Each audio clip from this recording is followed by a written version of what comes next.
Hey there, film fans. I'm Jeff. I'm Dave.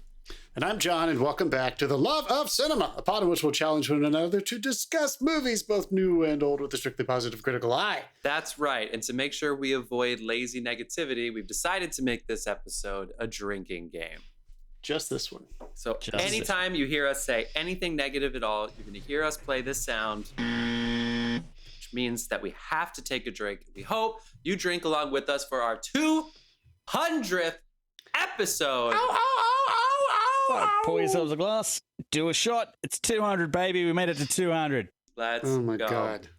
So sick of you fucking assholes. I know, but we keep coming back to the table, unlike the producers. Guys, 200 episodes. Our first episode. I forget if I believe we either recorded or it dropped on like February 15th, 2020. Just the perfect time to start a movie podcast. We recorded on Valentine's Day.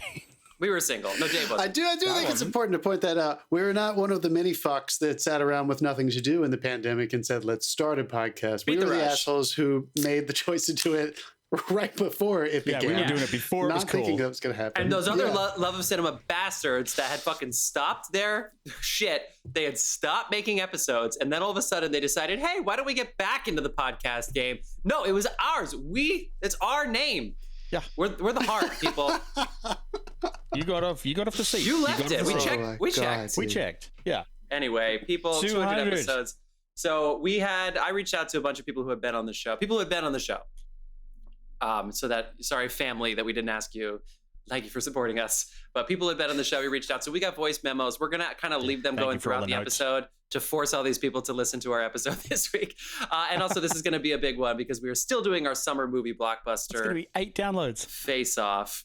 Yes. Our downloads are up. Yeah. So anyway, it's going to be a big one today. So we're going to split it up into 2 episodes. 200 episode part 1, 200 episode part 2. So that way we can do the voice memos, thank all of our guests for being on the show and for reaching out to us. Say it's okay to those of you that didn't get fucking back to me. It's not okay. It's okay. I know it's hard to make a 30-second voice memo. That's for them. Clearly, they're not listening to Get in the car and do a shot. So anyway, but thanks to everybody who reached out. So you'll be listening to that. But yes, as I said a second ago, we're still doing our summer blockbuster Face Off, which is where we take the highest grossing summer movie of every year and we battle them off. And we're nearing the end, which means that our round 2 is going to be next week. So only one advances and one goes home. Raiders of the Lost Ark lost. I don't want to hear about it, people. I don't want to hear about it. These things happen. It was up against Empire. What do you want from us? And we're using domestic numbers for that. We define summer as May through Labor Day because some of these movies came out the first weekend of May. So they kind of jumped the gun on summer. But anyway. But first, who did Barbenheimer? Did everybody I'm do holding out for the Barbenheimer? big format. I'm holding out for the big format at Oppenheimer, and that thing sold the fuck. I mean, it is weeks of it. And why do I want to see the standard then go up? But you did that, so you're a monster. I still managed to get an IMAX because someone canceled their seat. Last minute. I think they were. I think it was probably Mark going to see it from the Matt and Mark movie show, and just last minute they canceled the seat, and so I got in dead center, row D. And not gonna lie, I had a really sick IMAX Oppenheimer experience, and I also saw Barbie. Wait, you did twice? What the hell? Yeah. I thought you weren't going to see these things. Yeah, wait. We're doing this on air right now. Jeff, did you not see both of these movies? You told me you weren't going to get to see Oppenheimer, and my mom's birthday yesterday. And the weekend said I'll have to get tickets. 200 episodes, we've got our shit together, folks. Well, what the fuck? We could have done. All right.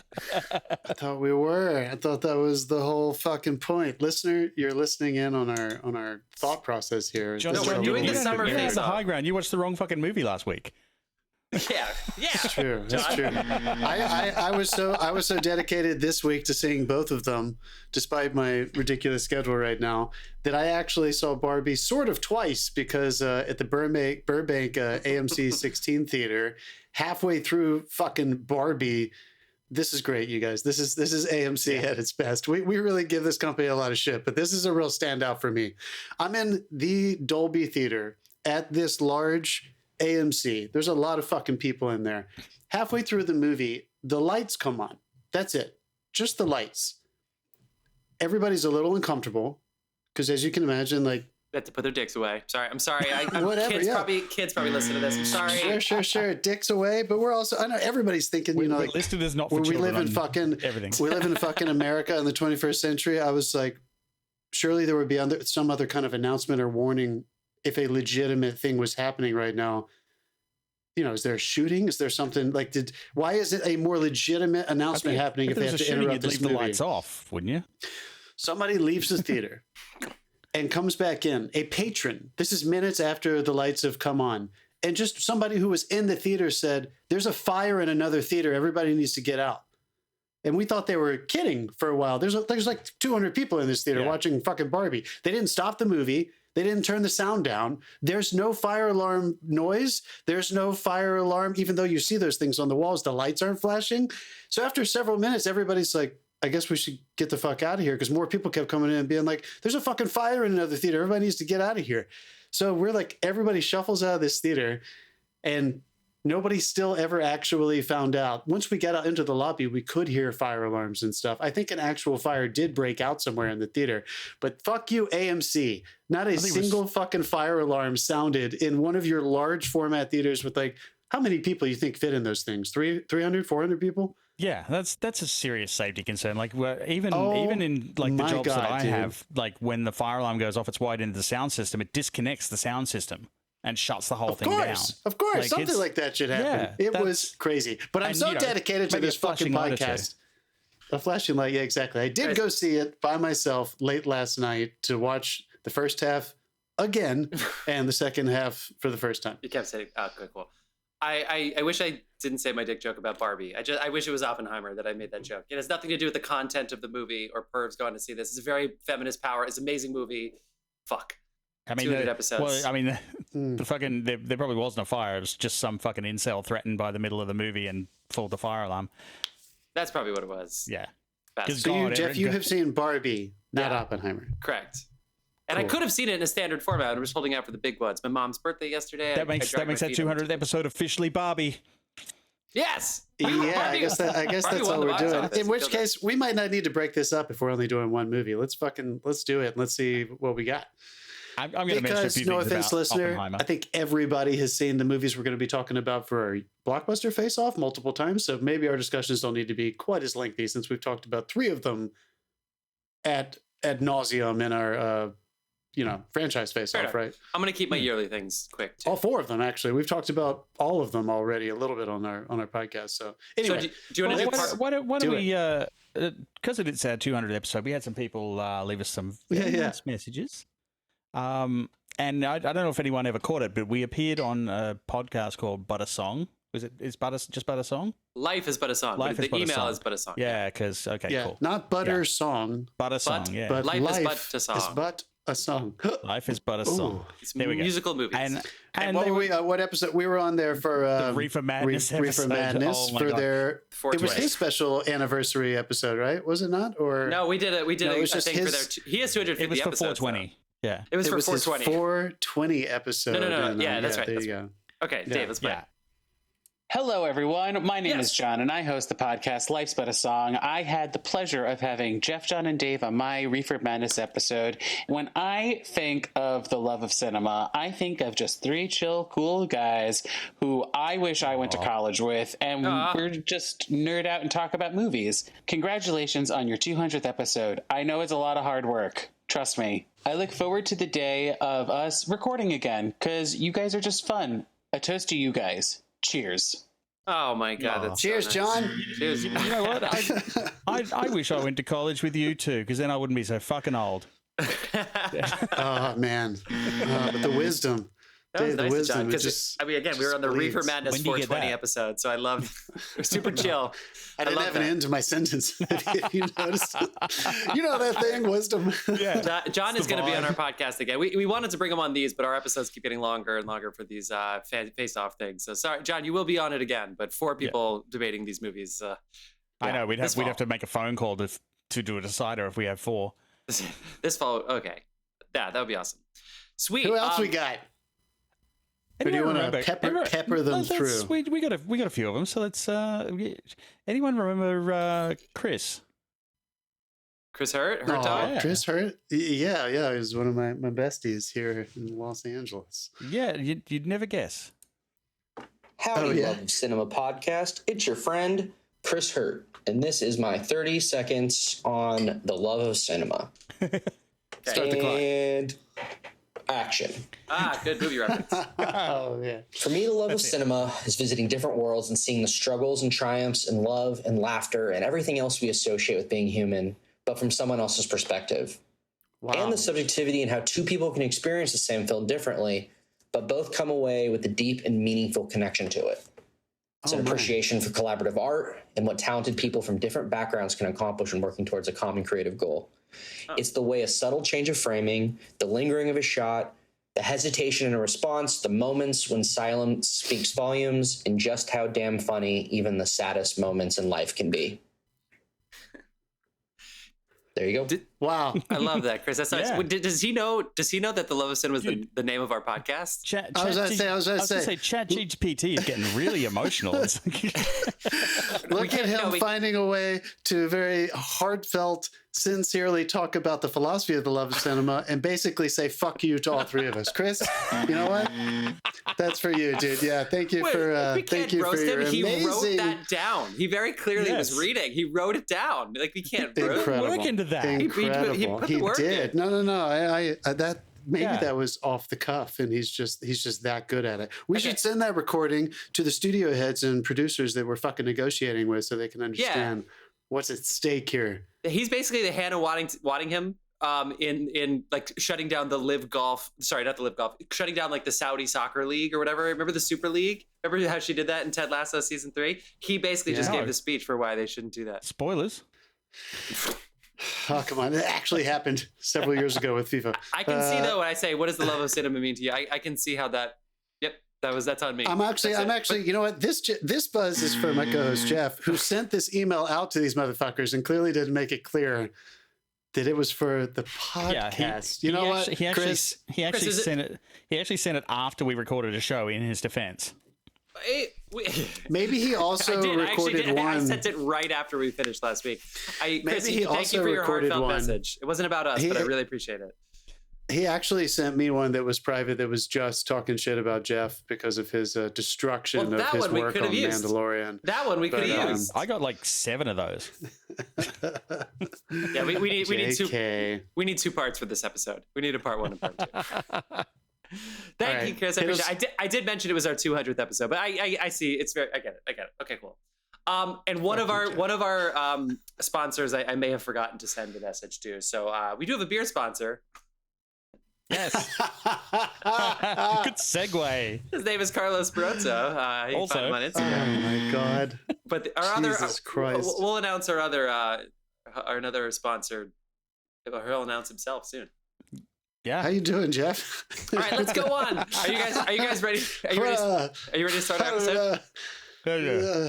Sure. Yeah. 200. All right. So we're gonna do the face-off first. So in part 1 here, you're gonna hear us do. I don't know if you've ever heard of these movies, but we are in the years 2012 to 2015. So we're gonna have 2012 versus 2013, which in this case is The Avengers against Iron Man 3.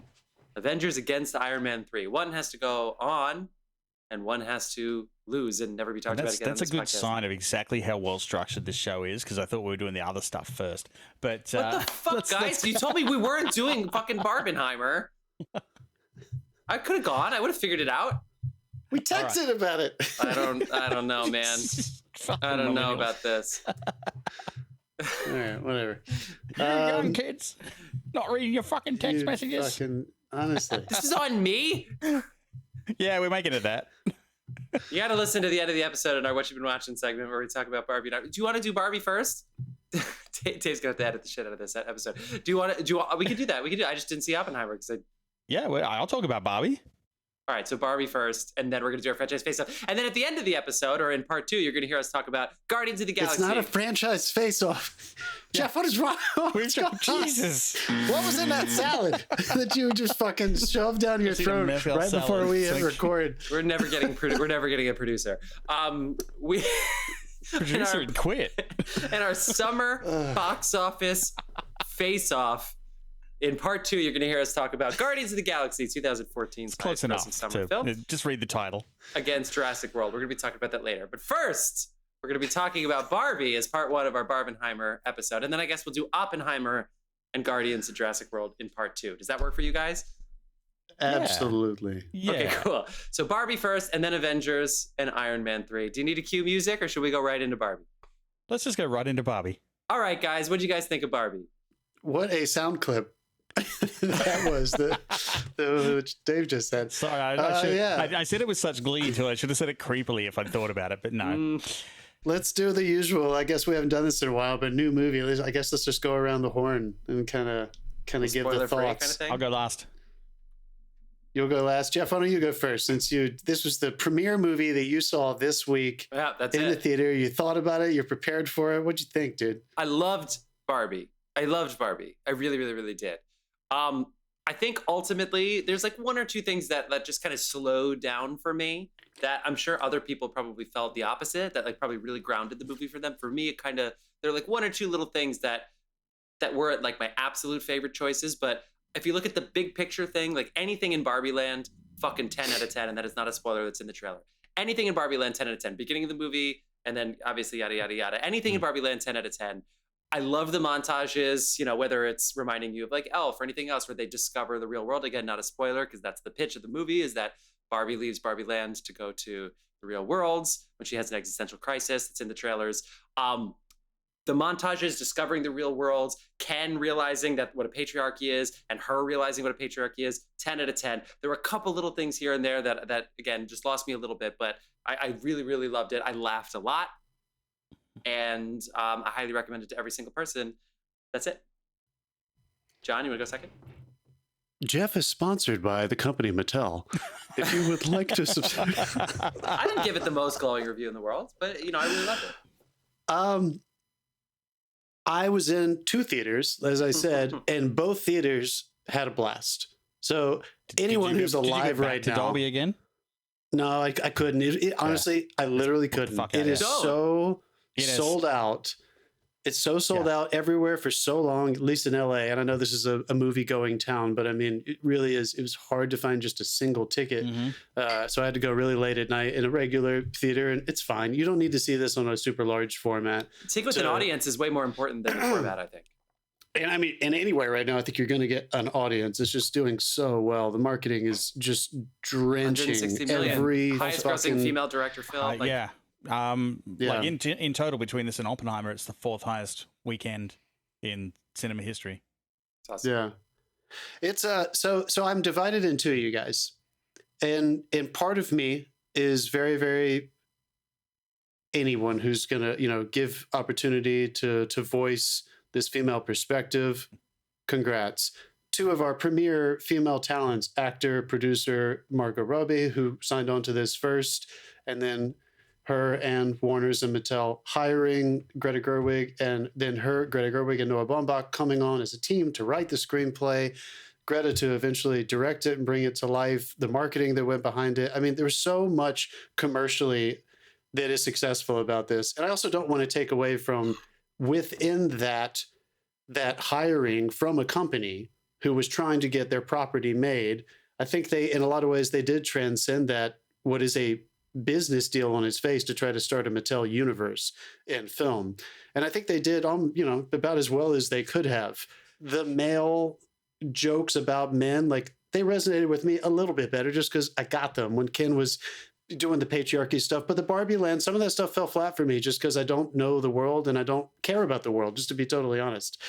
But the allegory, I want to get a little bit further into that because she is very, very, Noah Baumbach, as her co-writer, Greta Gerwig, director, lead screenwriter, but also with her partner Noah Baumbach, they are clearly dealing with allegory here. It's on its face. They're using it as a vehicle to talk about patriarchy, to talk about the absolute, you have to address it, and I'm glad it's the tip of their spear, fact that Barbie was created under certain circumstances that then eventually moved through waves of feminism and retail life in the United States and throughout the world that has created a lot of controversy. So they're dealing with how Barbie thought that they were doing the right thing But ultimately, it ended up, backfiring in different waves of feminism throughout history. We'll get into that. Ultimately, the final comment on Allegory about what Ken was supposed to do confused me, and I'm being genuine about that. I want to ask you guys what you thought about it.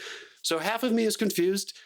Is not confused, is excited for them. Huge commercial success. Way to go, Greta Gerwig, for stepping up. I think Margot Robbie was already probably there with superstardom, but Greta Gerwig has stepped up in terms of clout and her ability to helm a film this big.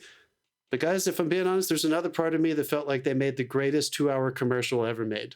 Because ultimately, this is Mattel approaching Warner Brothers to try to make a movie to sell more products. And they hired some of the best to do it. And the marketing is just so crazy here.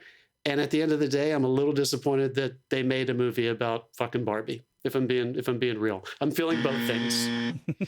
Sure. Dave? I hope that came off with respect, because I'm feeling both things. Dave? This is they could have really half-assed this.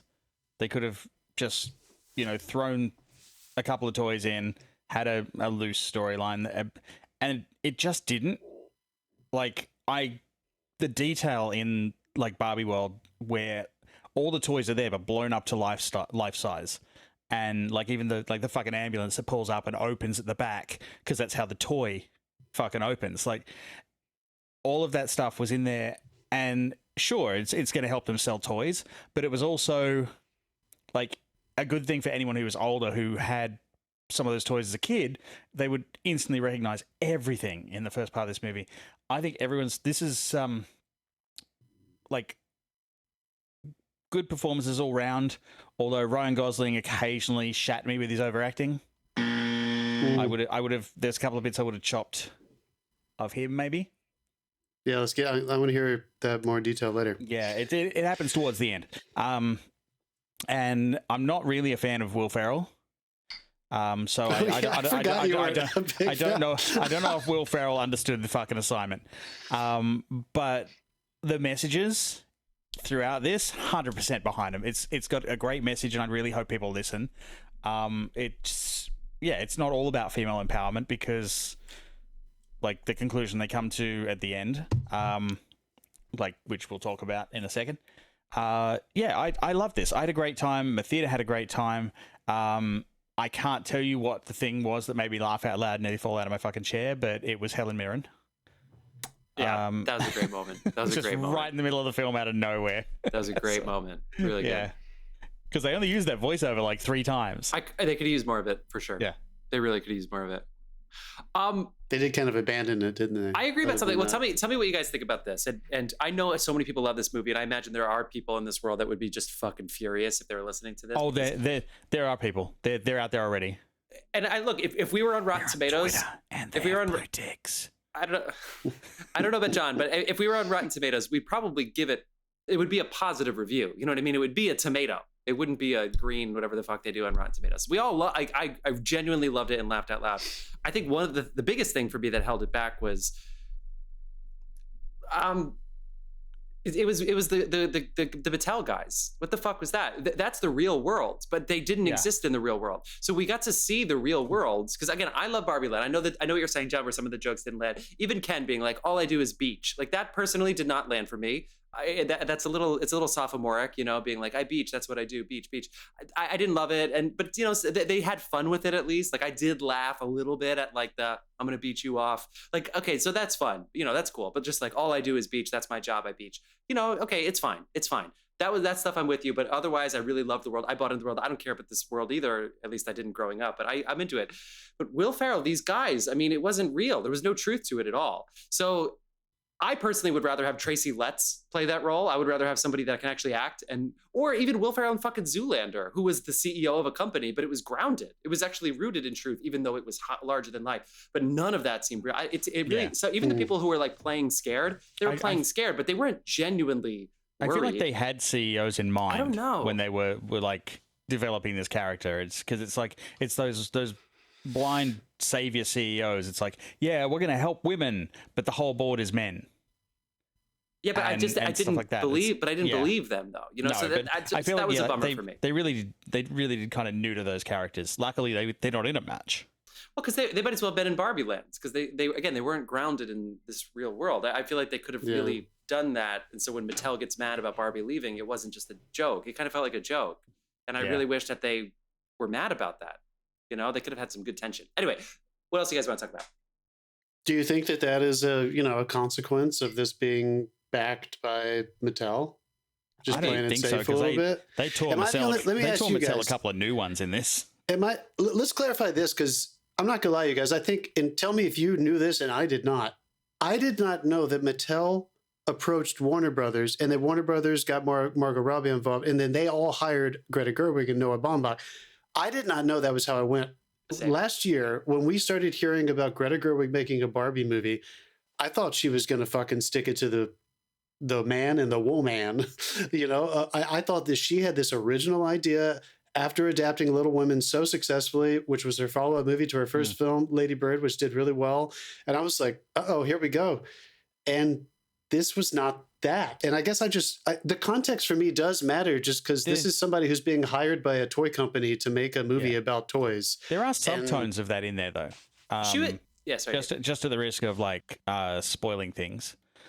Did you know it? Answer that question first, though. Did you guys know that, or did not until the Daily came out the Monday after I saw it, and then they talked about it. Yeah. Dave, same for you. Did you not know that? No, I didn't know that.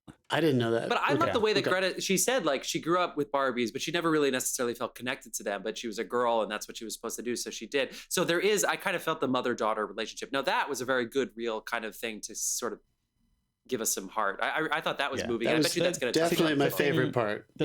America Ferrera and her daughter. I'm sorry, I can't remember the actor's name. That was touching. Her name. Yeah, I like the the subtext we were talking about earlier. She was in a way she was taking down men like crazy, which not undeserved. There was not a lot said that was wrong, if anything, and but also when the Barbies get brainwashed, they settle into that role, and it's like, this is so much easier. This is so much more fun. It was almost like, to me, it was like she was saying, you've got to stand up for yourself and not just give up so easy. But you do. Yeah. And it's like, don't take the easy road out. It's hard, we know, but stop taking the easy road out. And I feel like that's not me saying that. I feel like that's what she was saying. They pulled all of this off. That said, none of this was brand new commentary on feminism. The speech American Ferrera says, the rant that pulls who's the first Barbie they pull out? Barbie, right? And then she goes around and they start pulling Margot Robbie's stereotypical Barbie. And then they use the same tactic. America Ferrera, give your speech about feminism, how difficult it is. That literally is the device. It's always different, though. It's always a different drive. And it's always different. I've heard all those things before. So it's not the first time that we've ever heard anybody say this, but it was very effective. And it was placed really efficiently as a device within the film to move it forward. Of course, I have ideas, but I want to know y'all's opinion. The punctuation on her allegory, the conversation she's having with men watching this movie about Ken needing to go find himself. What does that actually mean within allegory? As a whole, I took that whole discussion as they both needed to meet in the middle. They couldn't have one or the other. It's like they couldn't have Barbie Land the way it was, where she says not every night had needed to be girls' night. I've realized that yes, I was part of the problem, and now you need to go and figure out what you want, because you've never had what you want or any identity apart from me. So it's one of those things where she's literally his whole world. He has nothing else. Like when she walks out of the picture, there's nothing. It's like when they turn the fucking lights on in Toy Story. That's not the allegory, though. I agree with that. That's the dramaturgy of their story within Barbie's perspective. That made sense to me. They answered the question that they asked about their relationship. I'm saying the allegory of what she is saying to men there, because they're having a conversation with us this entire movie. I mean, they're very open about it. Those men exist.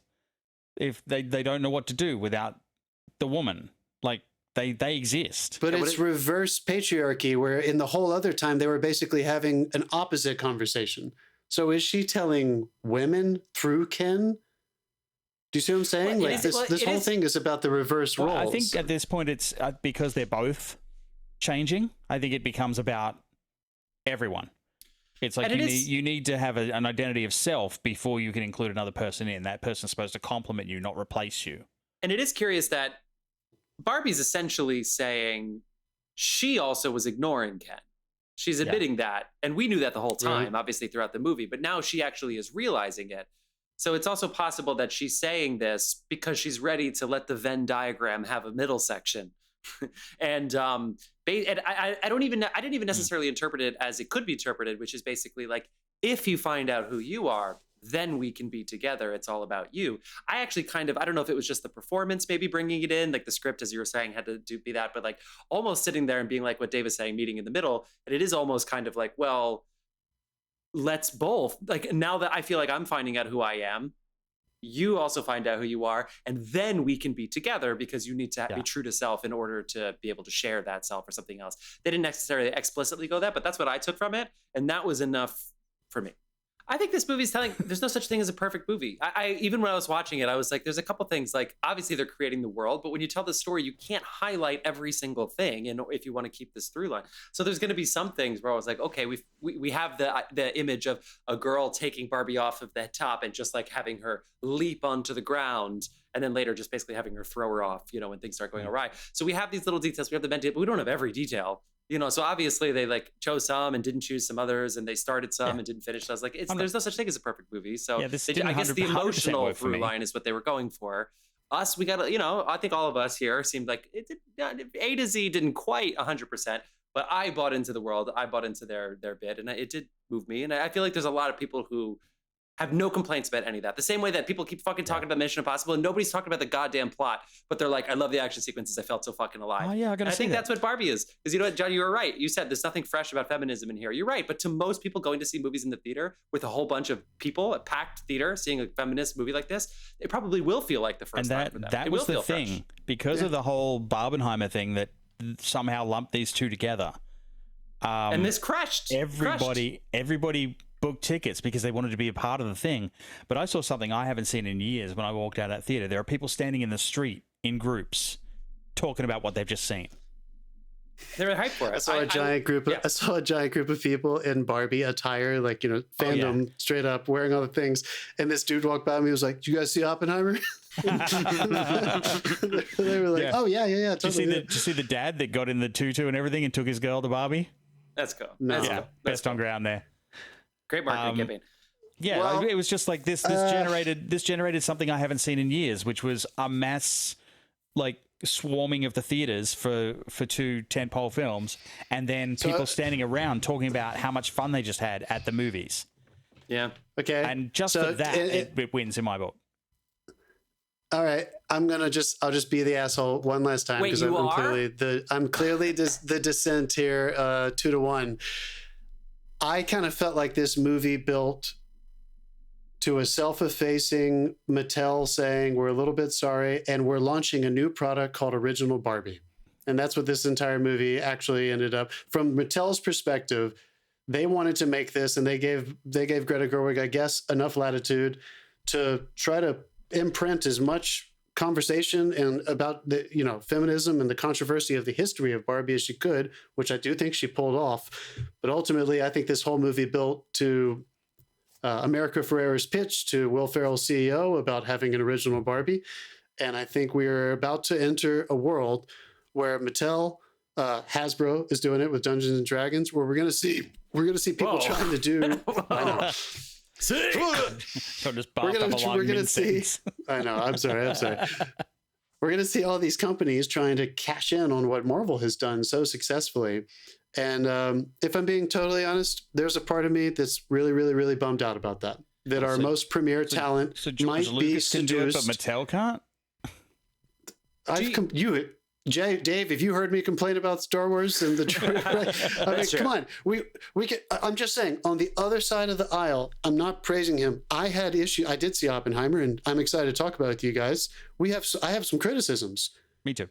I do not have a criticism for one of our only mass commercial appealing auteurs making something that was based on a fictional character, but wasn't to sell merchandise. It was an original idea. And on the other side of this, we have Mattel backing a real character. We have Mattel backing. I don't know if you guys ever searched Google for anything Barbie movie related this past week, but sparkles pop up. Yeah. Like they have drenched the world in the marketing for this. So I was wondering when I was in the theater, movie. Of course they're going to market. How many of us felt like we had to see Barbie, and how many of us actually wanted to see a movie called Barbie? If we can't tell the difference, and the marketing is that effective, then there's just a piece of me that wondered, like, this is just the next step in this whole franchisee fandom place. And I left a little bit bummed out that Greta Gerwig made a fucking gigantic movie about Barbies when I think she could have probably done something else and it would have blown me away. Feel free to buzz me, dude. Well, let me ask. We don't need to drag this out because I'm happy to get into our not franchise face off. Don't you think? Did you not feel the fact that Greta Gerwig really did want to give Barbie a look? That she grew up with these things, they mattered to her, and she did want to give it a look. And yeah, she might have had some people looking over her shoulders here and there, even though she claims she didn't. And maybe they are launching a new line. But you really didn't get that feel that she actually does care about this. It has meaning to people. It's complicated meaning, and she wanted to explore it a little bit and then let people do whatever they want. Yeah, she's a wonderful artist, so I think she got offered in a gigantic fucking amount of money, and she found a wonderful justification, and she found her way in, and she did it successfully. I'm not criticizing that. We're never. But at the end of the day, Jeff, she did not approach Mattel and say, "I have a brilliant idea, and this is important to me." That's not what happened. So let's just not be under the illusion. I'm not under the illusion. Greta Gerwig had an idea of making a Barbie movie. People get approached for things all the time, and they say no, and then they say no, and then they look at it and think about it, and then they say yes. My two dads are fighting. You are Kenuff, even though Ken doesn't know who he is, so he doesn't. Jesus fucking Christ! Yeah, how much are those things going to sell? Countdown to seeing those fucking sweatshirts on the street. One. I thought it was funny. Okay, people, we're gonna play some. You fucking horse! Yeah, go buy all your fucking music. Go buy houses. The Dojo Mojo Casa house. That thing is definitely gonna sell. That thing is going to sell like fucking crazy, right? Of course. I saw people after the movie. I saw it on their phones. They were already looking up to see if it was real. This is what I'm talking about. Come on. Are you kidding me? It's like the Olympics. They sell U.S. merchandise, whatever. You fucking know this. Goodness. This is how it works. All right, people. We're going to play some Dasein so John can chill the fuck out. And then we are going to talk about the highest grossing movies in 2012 and 2003 in part one of our summer blockbuster face-off for this 2013, right? I said 12 and 13. You said 12 and 3. Shut the fuck up, guys. You know what I'm talking about. What was in that salad? What was in that? I gotta get up so early tomorrow. I'll see you. Okay, play some Dasein. We'll see you in a second, film fans.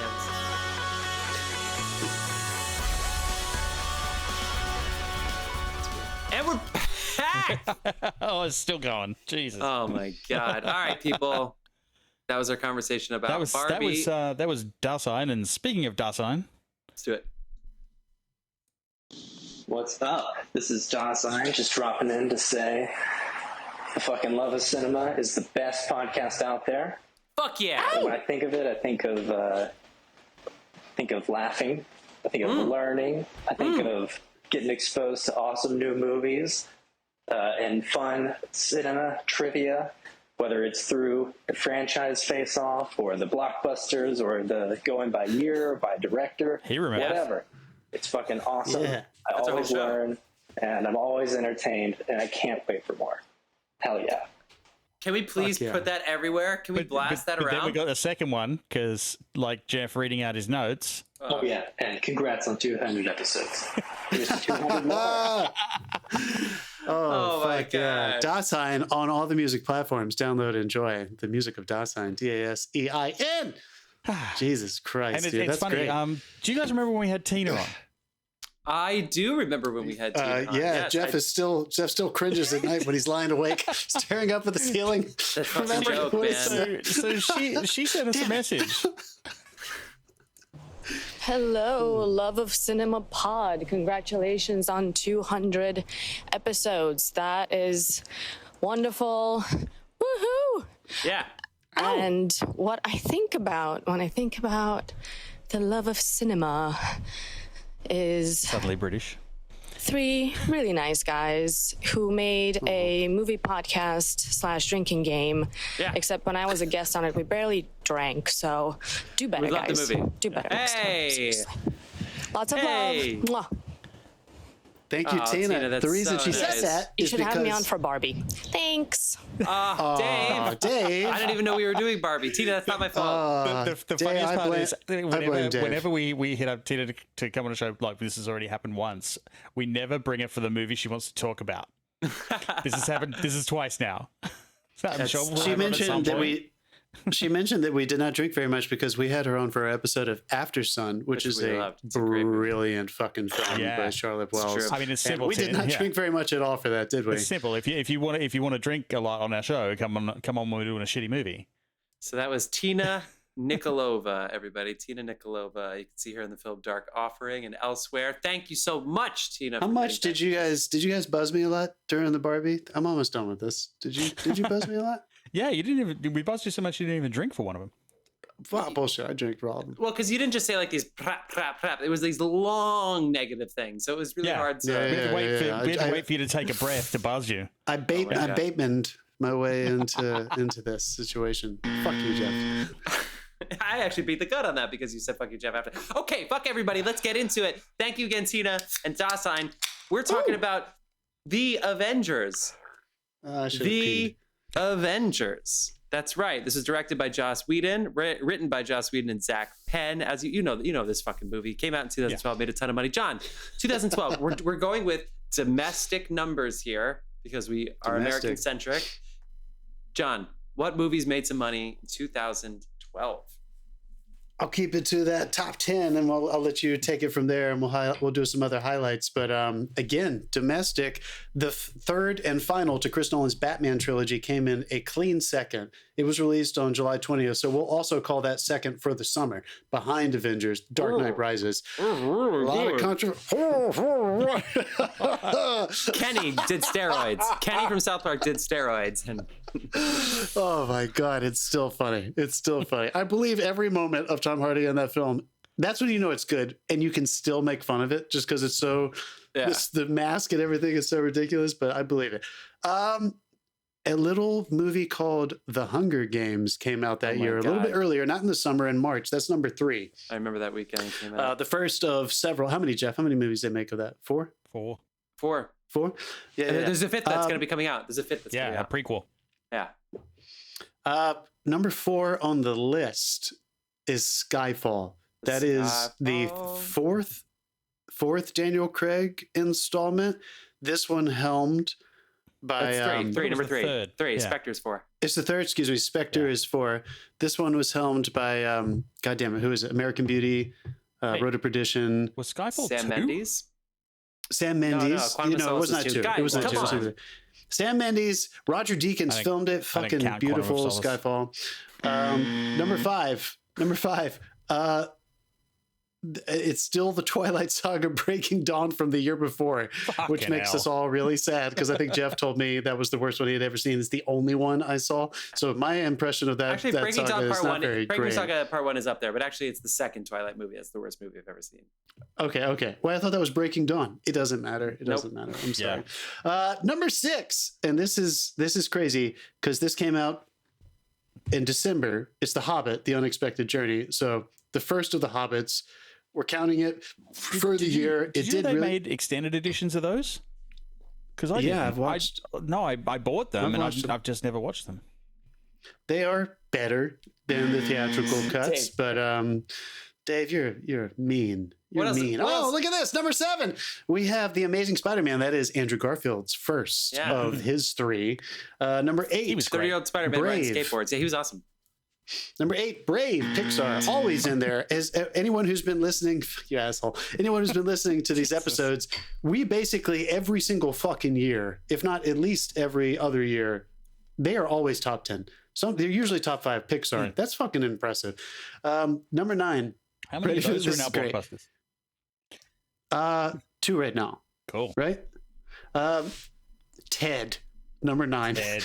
Oh my God. Seth MacFarlane, that is fucking, and these are all in America. And number 10, Madagascar 3, another, let's give it up for DreamWorks, of course. I think that's DreamWorks. The third, maybe final installment of Madagascar's. I actually never saw those movies, but that came in at number 10. I saw one of them. All right, Jeff, give us the serious. Well, yeah. What's the real context of that year? I'll give you the Oscars here in a second, like the awards and other like good movies that came out. So internationally, there were 4 movies that made $1 billion: Avengers, Skyfall, Dark Knight Rises, and The Hobbit would go on to make $1 billion. And then you have like Ice Age, you have Madagascar 3, Men in Black 3, you know, but luckily you get Life of Pi down there a little bit. But I think Ted is going to pave the way for things moving forward, because Ted made $500 million and it's an R-rated comedy. And nowadays these things are going straight to streaming. Like, we're just not getting a lot of comedies in the theaters anymore. So hold that thought for the rest of these things going on. Have you guys seen Strays yet? Not to interrupt you, but no, it looks good. I'm going to make a call out to our listeners. Go see it. I saw it. It's funny. It's actually funny. If you like R-rated comedy, I think you'll have a good time. Keep going. Sorry. Wreck-It Ralph also came out this year, which is fun. Okay, cool. I love the John Carter and the Bourne Legacy came out, and those movies actually did not make a lot of money. Yeah, no, John Carter did not. But 27 movies made $300 million, which is pretty good. So this is the very famous year where Argo won Best Picture. And Les Mis won Best Musical, which is fucking hilarious at the Golden Globes. Did not age well, that. Hooper! Mr. Thomas Hooper! Yeah. So Ben Affleck was famously not nominated for the Oscar. He had already won the Golden Globe when this happened, but I don't know if it was just because of the no Oscar thing, but he basically won every award for directing except for the Oscar, which he wasn't nominated for. A very strange year. Ang Lee would win for director, beating Steven Spielberg for Lincoln, which a lot of people thought he would win. And then Best Picture, you also had indie Life movies. Life of Pi is fucking crazy, direction, though. So fucking beautiful. Beasts of the Southern Wild. Beasts of No Nation is coming out in 2015. Beasts of the Southern Wild and Amore were also nominated for Best Picture. So a couple of indies in there. Beasts of the Southern Wild. So Jeff, did you come with me to see Beasts of the Southern Wild with the live orchestra? Yeah, I live right next to that place now. Yeah, it was cool. Okay, cool. Cool. So PTA was not nominated for The Master for anything, for director, writing, anything. Isn't that fucking crazy? It wasn't even nominated for Best Picture. Daniel Day-Lewis sweeps this year for Lincoln. Just absolutely destroyed. Jennifer Lawrence won an Oscar and the SAG Award, but this was a competitive year because Jessica Chastain won, and then the Hurt Locker thing, not the Hurt Locker, what the fuck, man? The Zero Dark 30 had controversy. Same director, of course, Catherine Bigelow. So all of a sudden, everybody was like afraid to vote for it or something. But Jessica Chastain, you know, she kind of got swept under the rug, and so J-Law won. But Emmanuel Riva for Amore won the BAFTA. Anne Hathaway does a clean sweep for did Jennifer Lawrence win for Silver Linings? Silver Linings Playbook, yeah. That was her year, right? Okay. Yeah. Anne Hathaway does a clean sweep for Les Mis, and then she accepted her Oscar by saying, "It came true." And then society said, "You're on paid leave." Oh no! Oh, I got it, Dave. You got to edit my laugh out. That was a solid joke. It was a joke. She walked up there and said, "It came true," and everybody's like, "Ah." Okay, and that's not me talking. That's everybody. The Oscar needs a buzz. It needs a buzzer. The Oscar. Oh my god, dude. So Argo won for writing, and Quentin won for Django Unchained for writing Django Unchained. Yeah. Skyfall won Best Song, a more non-English film. Search for Silverman, Brave, yada yada. Life of Pi won every technical award pretty much. I will say though, the supporting actor category is the best category of my lifetime, I think. So you have in it Alan Arkin, who was not going to win for Argo, but it was really fun. A lot of people thought Leo was going to get that for Django. He didn't get that spot. R.I.P.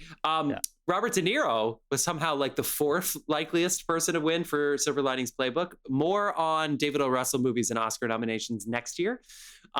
So Robert De Niro made a big comeback, bridging the gap between the weird comedies he was doing for the past 10 years and some of his drama stuff. But then the top 3 in this, you have fucking Tommy Lee Jones in Lincoln.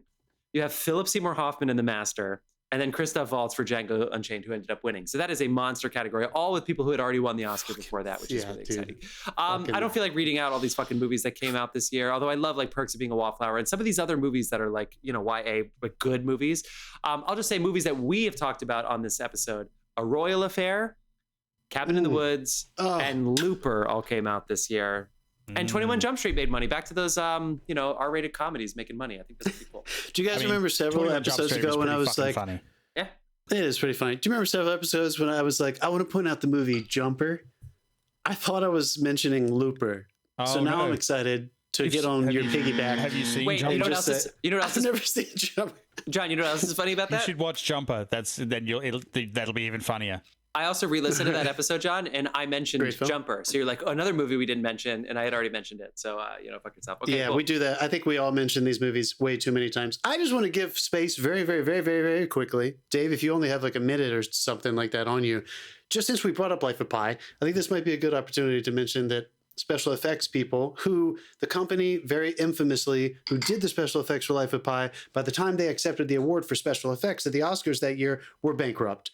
Because of the workflow and the way that these companies are funded is so incredibly fucked that most people don't understand that it's so. Can you just take a second? Because out of all of the strikes that are happening right now, you've talked to us a few times. You've been texting us about how there are rumors that somebody, I'm not saying that you can announce a strike on this fucking podcast, but maybe you can voice some of the frustrations quickly. That's the thing.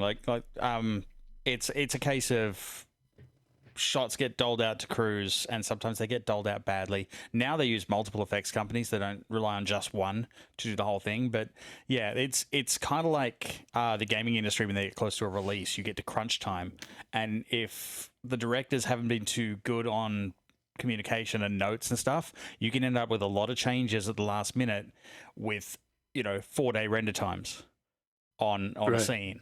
Like, it takes 4 days to render this change. I've even had a movie miss a deadline once because they didn't understand that it was going to take like 36 hours to re-render those frames. And it's you mentioned the other day because Jeff texted us and said that they're thinking about pushing Dune back, and you said there is some talk about certain crews looking at possibly unionizing, and that's been a long time coming. Long time coming. So support for that. I mean, can you imagine working on a movie as big as that and then not knowing if you're going to be bankrupt in a year? That's the thing. It's going to be a hard fight because a lot of these guys love it and they love the push and they love the pressure. So you're going to have these guys who just would like a fair go and not to be like worked to the grave. And then you got the other guys who are like fucking gung ho, let's go, and take pride in it. So they've got to sort themselves out before any of that can move forward. Well, it should be like theater actors. Like tech week for theater, you have 10 out of 12, so you have to work 12-hour days essentially with little breaks. But you're only allowed to do a couple. You know what I mean? So anyway. Yeah, that might be it for actors. Well, I wouldn't give for a 12-hour day. I'm just going to call out a couple more films just because. The Impossible came out on Christmas. That's pretty fun. It's a movie about a tsunami destroying an entire island nation. Came out on Christmas. Merry Christmas, That movie gave us a very young Tom Holland. Dave, you're welcome. Who would go on to be Spider-Man, of course, in the recent Marvel's franchise. I don't own Tom Holland. Shout out. Oh, come on. I wanted to call out. He's in my cupboard right now. He is. He might be in your fifth pocket. It's a tiny, tiny little man. He's so handsome. So flexible too. Flight. I wanted to call that out. Robert Zemeckis' Flight, Denzel Washington. That movie was awesome. Yes, that's I don't think it get enough love. And one of my favorite cult movies that came out this year that nobody talks about this movie ever. And Mark from the Matt and Mark Movie Podcast and I both love this movie, The Gray. Liam Neeson versus the Wolves. Yeah. Nobody talks about this movie, dude, but I thought it was fucking cool, dude. I wrote it down. I didn't feel like I will find you, and I will stiff your asshole. And then I know Jeff and Dave, I don't know if you've seen this movie, but The Savages. God damn it, what is her name? With Laura Linney and Philip Seymour Hoffman. It's the same woman who wrote and directed. Not the first person to tell me I should hunt this down. So yeah. Jeff, do you have her name off the top of your head? Who made The Savages? I feel like I called her name. Who made The Sandwiches? Of course you do. Yeah, I mean, who directed? The Savages was obviously Tamara Jenkins. That movie is fucking beautiful. All right, anyway, let's move on. This is so good. Such a good year. All right, Avengers. We don't need to set this shit up. I already kind of did. What do you guys want to think about the Avengers? Did you rewatch? I did rewatch. Dave, you rewatched recently. John? I've rewatched all of those recently. Yeah. No? I did not rewatch, but I have seen this movie so many times. Really? This is a real standout. That's probably like you. So many. I say so many times. 3, 4, enough since 2012 to say that I'm super familiar with most of the frames of this movie. Yeah, for sure. This is definitely one of the peaks of like. I think it was commercially. Yeah. I think we have a unique insight to that. Listeners, remember the past several weeks we've been talking about how like Iron Man was not number 1 and Thor was not number 1. We were talking about this buildup this is the first time that they are cleanly number one. 1.5 billion, right? And number one with a by fucking bullet. Like it 1.5 shot through. It was like number 2 or 3 all time when it and came I think out. because they took their time and just introduced things piece by piece. Now they've kind of fallen like, because I know when DC tried to do Justice League, they rushed the fuck out of it, and everyone was like, "Oh, we're not there yet," and like they short-cutted some storylines and shit. And did you guys laugh at the Justice League joke in Barbie? It's like I got really invested in the Zack Snyder cut of Justice League, and it just my whole theater went nuts. My whole theater went nuts. That was fun. everyone Sorry, laughed keep in my going. theater too. But yeah, they took their time with it. They introduced a character. They had a cut scene that made you wait a year at the end for like, there's a hammer. And I must admit, I was very interested when they were going to do Thor, because I'm like, how the fuck are they going to introduce magic and mystical shit? Now that, then chucked them all together and made them hate each other. And threw Really good Loki idea. into the mix. Yeah. That was really smart, yeah. It was like... That's how they went, ooh, Civil War, we have an idea, let's go. Let's do it again. Yeah. Well, that comic existed for a long time, Civil War. I'm assuming so. Okay. But yeah, it was. This was everything. It did everything right. Like they marketed it right. They set it up right. Yeah. They had the big bad looming, and they still didn't really get to the big bad by this point. There was sub bad. It's extremely. It's almost like we've come. But also, so far. Your villain was Loki. Who's more fun than fucking Loki? Loki was great, and even just the introduction was amazing. Even when he's bad, he's good. Well, it's great to know that we don't need to get to the boss when you have a villain as good as Loki, who clearly like has so much he wants, is so flawed, is undeserving.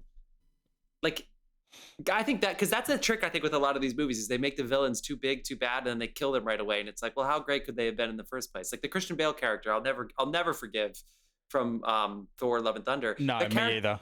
That character could have been the next fucking Thanos if they set him up that way. And he was a world killer. To be.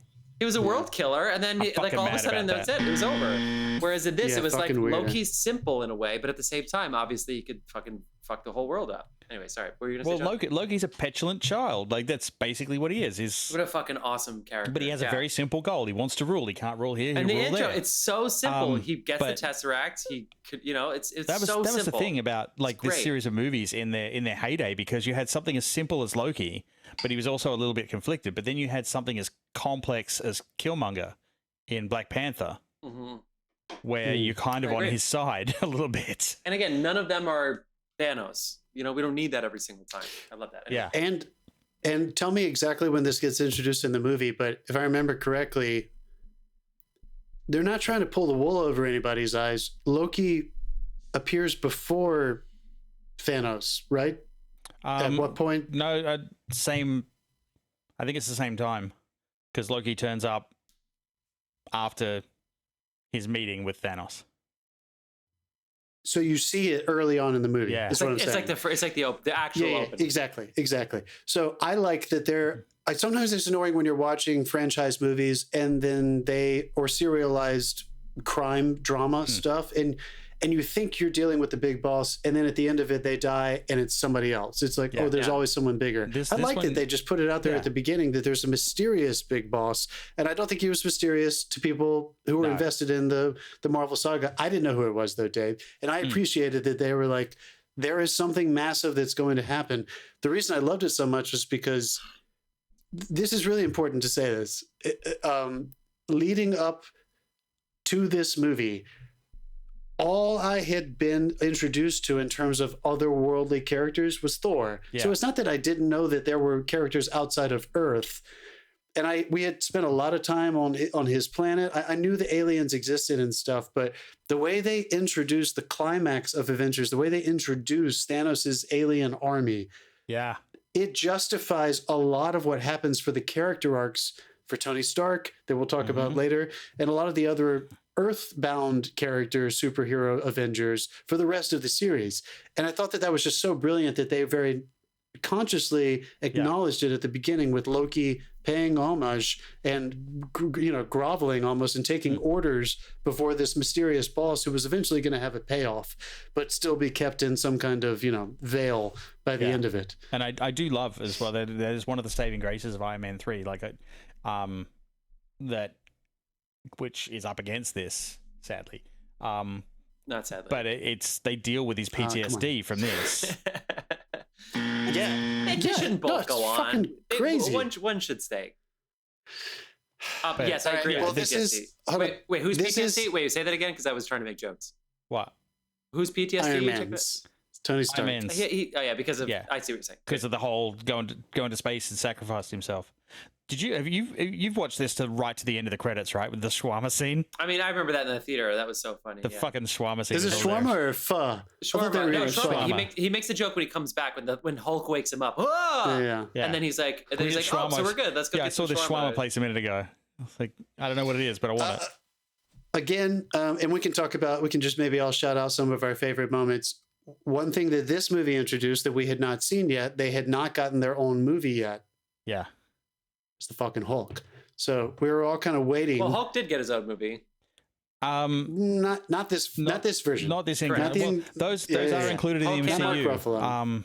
Hulk came out the same year. Those as, are part I of the like MCU, that but- movie. I like the Ed Norton Hulk. I do. I think that movie's pretty good. But this one, we're all kind of waiting for like, what the fuck is going on with Mr. Banner? Yeah. Dr. Banner. Yeah. I love how they establish, like, how early do they know these things, these giant character arcs? I love that they send Scarlett Johansson's Black Widow to grab him. Yeah. And that he's doing, Dr. Sans Borders, and he's somewhere, fucking doing some good work, and everybody is fucking terrified. There's a lot of wonderful humor with the reality of these people's powers and the threats that they cause. And Marvel knows it. They're giving every chance they get to make humor, not at the expense of their characters, at the expense of our knowledge of the characters. And that's something that I think is really brilliant, which is why they always make you laugh without taking any power away from the people on screen. That's admirable. I think it's either Sony or someone else who actually owns the rights to the Hulk. So they can't make an independent Hulk film. He can only appear with other Avengers. That's weird. I'm not as huge of a fan of Dave. I don't think Ruffalo wants it. Dave, what do Marvel fans call the changed Hulk by like the last movies where he's like Smart Hulk? Yeah. I didn't care for that. I don't like him like being. Yeah, if you take it right to the end of the track, they made some missteps. Smart Hulk. I didn't was one love of them. that. But when Mark Ruffalo says, "I'm always angry," I was game on, dude. Yeah. I was ready to fucking go. By the time that shit happened, which is funny blew because me the fuck away. Which is funny because early on, so I guess he's always angry, but he can control it, which is why he's not always the Hulk, right? Because early he's like on, a functional alcoholic. Yeah, he's basically like he's ready to rock. Hulk has my two favorite moments in this movie. I'm always angry, and then when he grabs Loki and fucking it's funny because the scene with do you even know who I am? The scene with Loki and Tony Stark. That's meant to lead up to a big, like, that was, I think, originally in the comics he does that to the Hulk, and it ends up Avengers versus the Hulk in the battle. Wow. He takes over the Hulk. But they did it with like Brand, that would have been difficult, and they subverted it. And Joss Whedon, for all his credit back when he was a really good filmmaker, before he crashed and burned, and we found out all the shit that he was doing. Well, he was always a good filmmaker. Just he's probably unfortunately he's probably still he's a made good some filmmaker. crap since. But I haven't seen anything. You have a button, dude. Don't just zit me. Yeah, I'm busy. Yeah. Universal had the rights, and actually, it's still even Variety is unsure, like if they've sold the rights, and that's how they got the Hulk, She-Hulk. She-Hulk. Anyway, yeah. I love this. They own She-Hulk, but not Hulk, so he can only appear with other characters. He can't appear on his own. So I guess it's Universal. I'm also gonna throw one more piece of trivia out because I think this is funny. I think Avengers has the only musical theme out of every single fucking Marvel movie that has ever come out that anybody might be familiar with. Can either of you hum it right now or sing it? Nope, I can't. Nope. That's no. If you played it for me, I would. Oh yeah, that thing. Oh yeah, that's it. That is right. It's in your head. Yeah. And it might be the only one. I just thought it was funny. Out of all these movies, we've talked about how like the themes just don't seem to exist musically for characters the same way. There is an Avengers theme. Alan Silvestri wrote it. Yep. And he came back for all the others. So I should hand in my Marvel fan cards for forgetting that. You should, motherfucker. I have memories of like walking into or walking past, theaters after they've let out, and just hearing that kind of echoing out. But I do think that might be one of the reasons why there are elements like that are subconscious that elevate this one to another level. I think Marvel did a good job of keeping the Avengers movies just above the other ones. The other ones can be as good in terms of the drama and the storytelling, but there is something more epic about what these movies are supposed to be. When they all finally have to come together, they don't have to try to rationalize where are the Avengers? The way that they have so much work ahead of them. Every other movie where it's just a solo character, you're like, but where are the other ones? Where the fuck are the other Avengers? And why aren't they just solving this problem together really quickly? They don't have to worry about with these movies, and I think they pull them off. I think it works with Samuel L. Jackson that he's like, I chose you guys. This is what we want. This is our mission. Like, it's simple. Dave, and just give us very quickly, just fucking get your nerd on really quickly. Are the Avengers movies, other than the second one, in your top 5 for your Marvel 1 through Phase 4? Avengers is. Infinity War and Infinity War, Endgame or not? yes. Endgame, no. All right.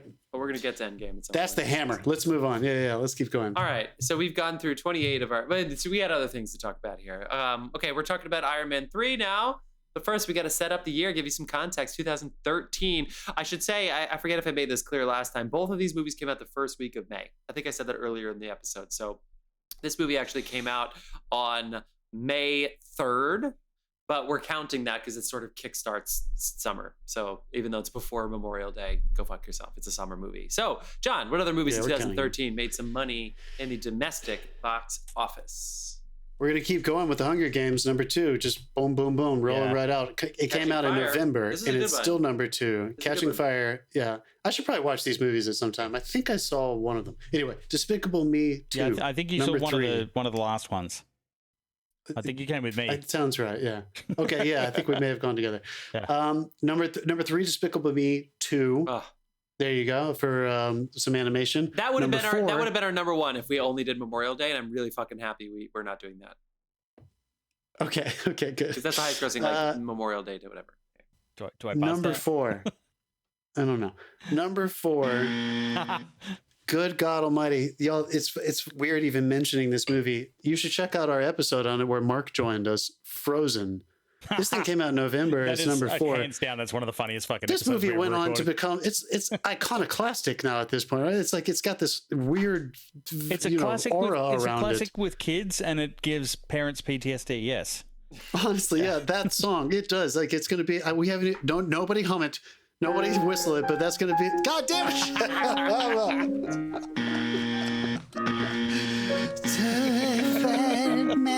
Okay, fuck all of you. Oh, my God. Am I about to get sued by Disney? I mean, we're not... We're going to get a copyright strike on YouTube, dude. Oh, my God. There's better songs in that movie. Anyway, sorry, go ahead. Okay. Number 5, Man of Steel. This is... Dave, is Man of Steel DC's first answer to these big Marvel successes in quite a while? Yeah. After Nolan's Dark Knight Rises, which was last year.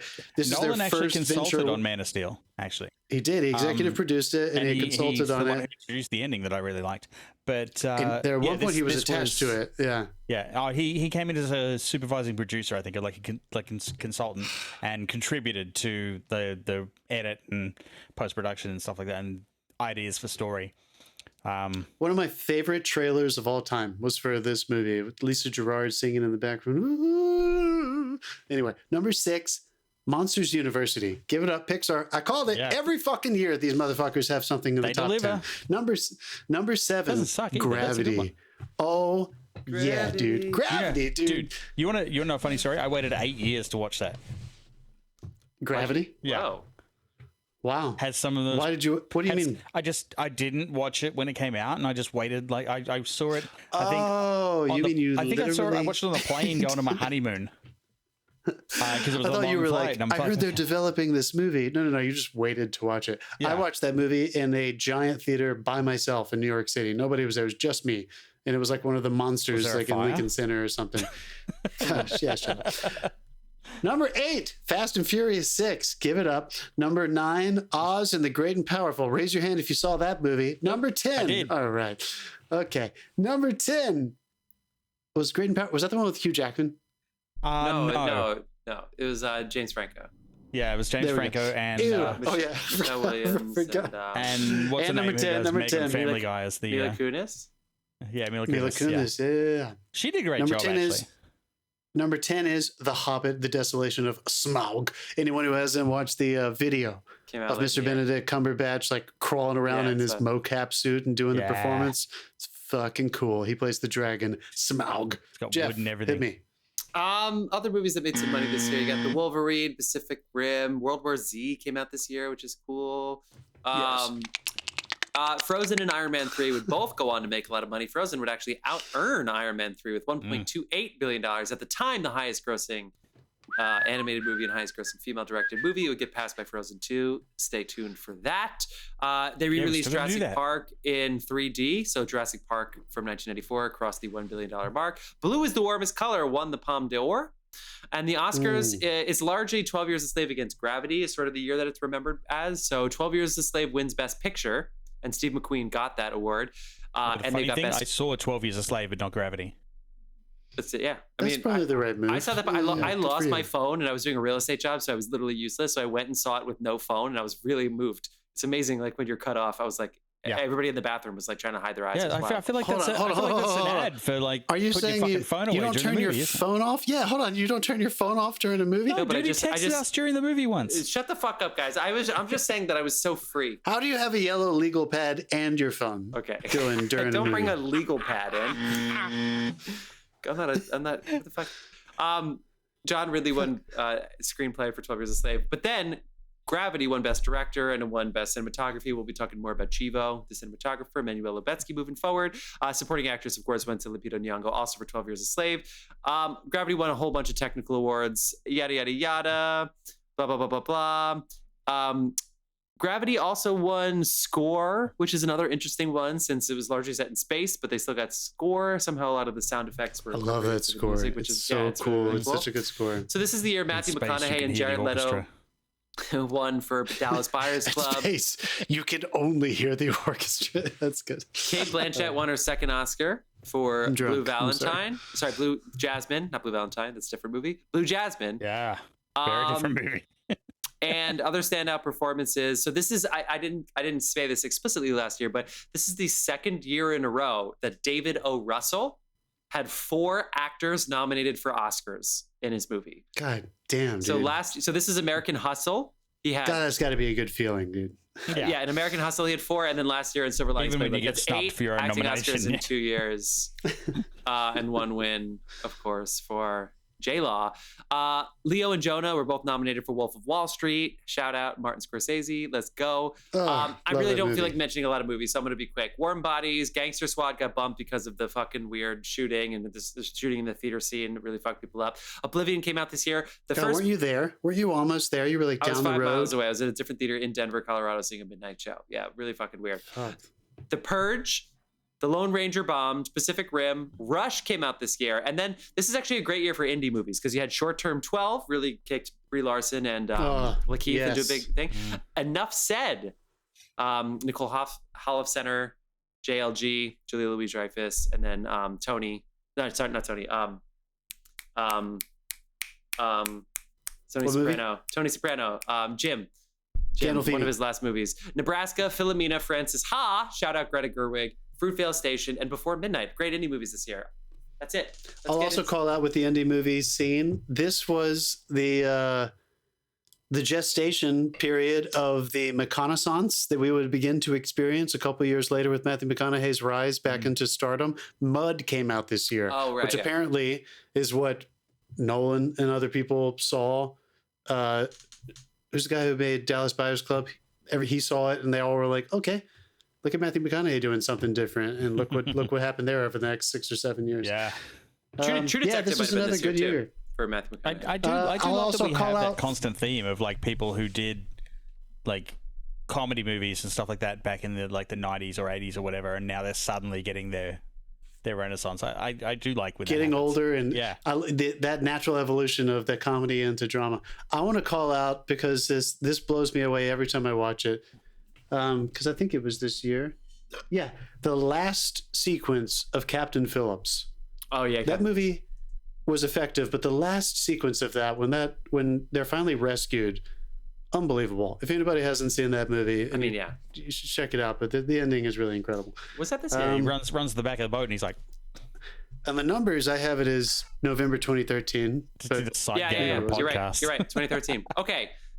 Let's talk about Iron Man 3. Made so much money the year after the Avengers. This made $1.2 billion on a I mean, standalone. I don't know how Robert this Downey Jr. made so crushing much money after they released Iron Man 2. it. Yeah. Dave, Come on, man. Dave, Shane Black stop directed hating on this. your favorite written your by Drew favorite Pearce fucking and Shane franchise. Black. Of all Hey, time. it has some black sheeps. This Iron Man has 2 was one of Are them. you mentioning Shane Black? Or was that a tie-in to the author, the writer, director Shane Black, who penned such famous scripts as all the Lethal Weapons and yes, now is directing this? that who directed No, it wasn't, Iron Man 3, but- the highest-grossing standalone, right?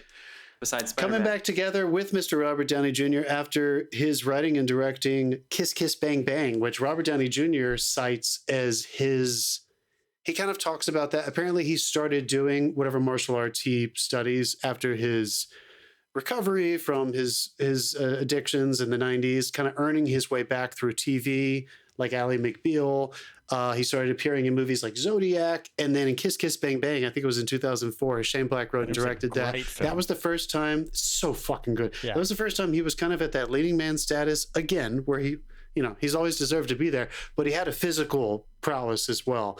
He does something amazingly physical in movies like Chaplin in the early 90s, but this was the first time he had like a kick-ass power behind him, Yeah. which he says gave him the confidence to start thinking about being able to pull off those kinds of leading male roles. So I just thought it was really beautiful and serendipitous that they found their way back to each other for one of the Iron Man sagas, just because, I don't know, I think that's cool. I mean, RDJ is clearly on the I'm top of banging the out two, fucking not mountain three. at this point. Yeah. Okay, so Yeah. hit me, Dave. What did you rewatch it? I Oh, yeah. rewatched it last night. I hadn't Yeah. seen this one in a long time. I rewatched Yeah, it. What'd you it's funny because this is the one that like you kind of forget what happens in it, and it's very relevant. It's his recovery story. Like he's broken, and it's a very very different. And I think that's why I didn't like it at the beginning, because it's a very very different Tony Stark. I was like, this is not the cool swagger that we've like normally got. Too reflective. Too because he's just voiceovering like he's I'm scared. fucked up. I'm Yeah. scared. Yeah. And it's like nobody likes to see their heroes crumble. And this is the guy who, fucking flew into a black hole. And Daddy's crying. yeah, Daddy's having an anxiety attack. And Yeah. so I think the very first time I watched this, it rubbed me the wrong way. But on a rewatch, it's really fucking good. I think dude, you nailed it. I cannot agree more. I think when I first saw it too, it was almost jarring because this movie Yeah. was the first movie to come out after Avengers, right? Yeah, So this is the first, and remember, folks, try to put yourself back in that place. Tony Stark was our introduction to this world with 2006's Iron Man, which we mentioned. We now have Avengers, which was the first culmination of this gigantic, okay, we're going to deal with the universe and all the heroes coming together. And the answer to the Avengers was Iron Man 3. Where, as Dave is First year, saying, yeah. the protagonist, the guy that we have gone along with the whole way, our leader, our cocky motherfucker that always has the answers and is willing to do whatever it takes, except for sacrifice himself, he won't learn that lesson until later, is having a movie that is entirely framed within his PTSD. That's risky. Yeah. I mean, that's quite, I don't know, that's risky. It didn't land for me the way it landed on the rewatch. I totally agree. absolutely. It didn't. So you're saying it aged well, like your It rewatch definitely aged well. I think it aged much Anyone who better in didn't like- context yeah. of the entire Anyone canon who didn't of like Iron Man of 3, the- watch it now. yeah. I Like, think I'll so watch it too. now. Because I rewatched it too. This is only the second time I'd ever seen it.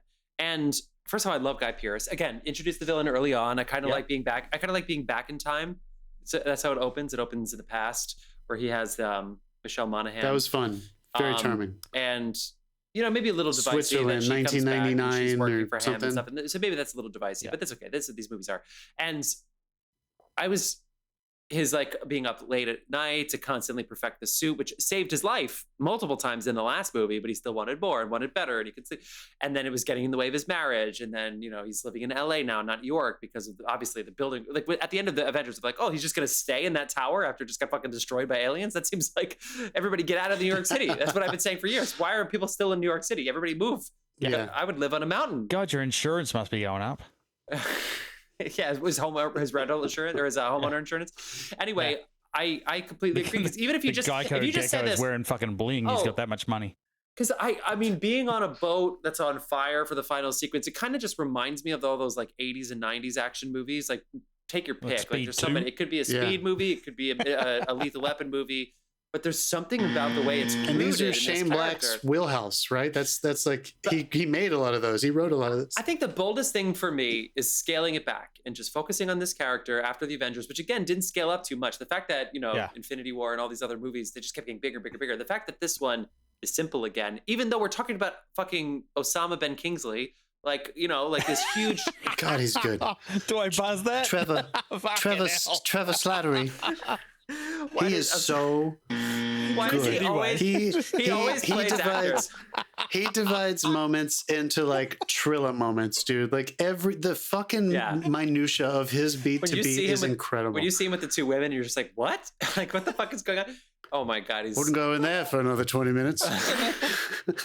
Just a simple poop joke. It's just a simple poop joke, and he like knows how to do it. Anyway.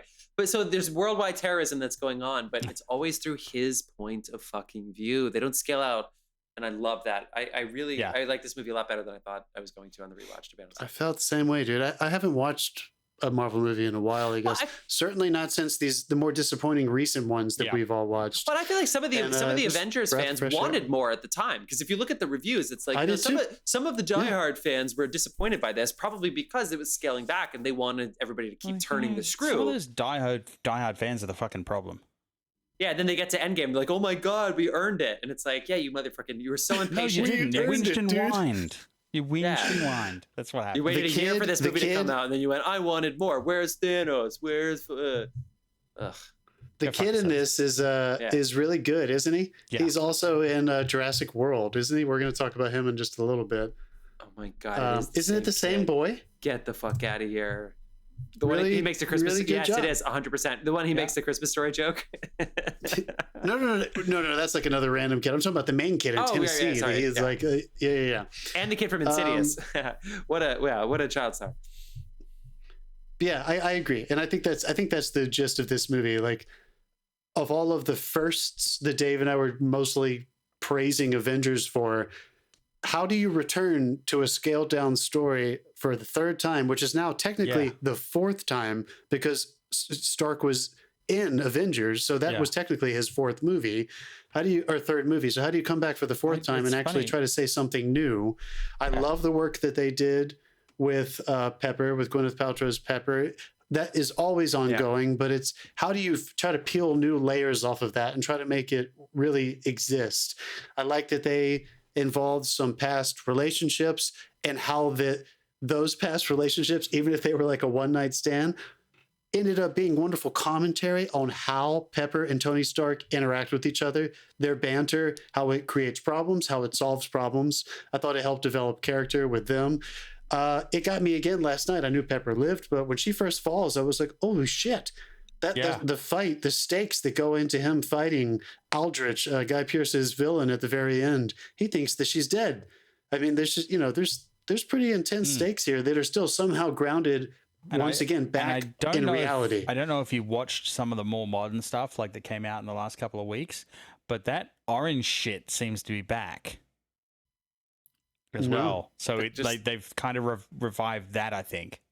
I don't know for sure. No one's confirmed it, but like, that drug that like rebuilds them and shit. And okay.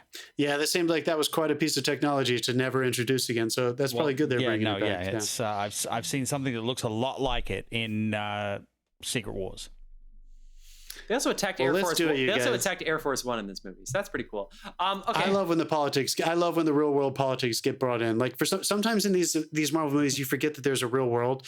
Like the villains in some of the later Marvel movies are people who work for black ops governmental agencies like Jeff Bridges and characters like that. And sometimes it just seems like, come on, like what's actually happening on the ground with are they just monitoring what the Avengers are doing? Probably, but it's fun whenever they're involved, just to remind you that there are fucking stakes here and the government still has to be doing something. And I like how they thread that needle in this one a lot. And it's a little Black Mirror that he can build new suits and then they might actually turn on him. It's kind of AI Black Mirror too. So again, this movie did age really well. I was surprised because I really was expecting. This was laying the groundwork for Ultron. Definitely. Me too. Love it. And Robert Downey Jr. All right, let's do it. Let's vote. Too much money. They couldn't make another one. I'm going to go first. Let's vote. I want to vote for Iron Man 3 because I had such a fun rewatch and it surprised me so much. But I'm not going to. It's obviously Avengers. But I just can't say it enough. I was shocked at how much I enjoyed watching that. Yeah. That was a fun rewatch. Dave? But it's clearly Avengers. This movie's crazy. Dave? I agree 100% with John. And how many times you heard me say that on this show? Never. First time. 200. It only took 200 episodes for us to finally agree, you fucking asshole. Fuck you, Dave. Haven't said that in a while. I agree too. It's 3 out of 3. No question. So this against we hit the button at the same time. What do you want from me? This against I feel like this and Dark Knight are both like up there for the best summer movies of the. And there's even, you know what? Even in the Avengers, there's things they get to put together. I'll just combust. Some of the camera movements and stuff. Like I'm sure, like some, Martin Scorsese, I could see him rolling his eyes, but who gives a fuck? They really. The 360. They stole some Michael Bay. Joss Whedon totally stole Michael Bay's 360 just to keep it moving. And then whenever the camera hits people, they just start talking. He's like on the phone. Hey, Mike, can I borrow and now this? it's my turn to be mad too because the camera's on me. And it's like they do stuff like that. But it's like it's just they know what they're doing. Anyway, it's incredibly satisfying. All right. It's a satisfying blockbuster. Avengers. Well, let's take a break because I have to pee. Well, take a break. We're finishing our episode because we're going to part 2. We're wrapping this one up now, and we're gonna come back with part 2. Friends, 200th episode, which of course is going to be our 201st episode, but 200th episode, part 2. 200 part 1 and 200 part 2. We're doing a Harry Potter. They're going to talk about Oppenheimer, and I'm going to ask them questions about it. And then we're going to do Guardians of the Galaxy. We'll try not to ruin the historically accurate movie. Versus Jurassic World. I'm very curious about this, actually. I know who I'm voting for, but Guardians versus Jurassic World, Oppenheimer coming out. And then, of course, the rest of our voicemails. Can't wait to see you soon, film fans. See you then.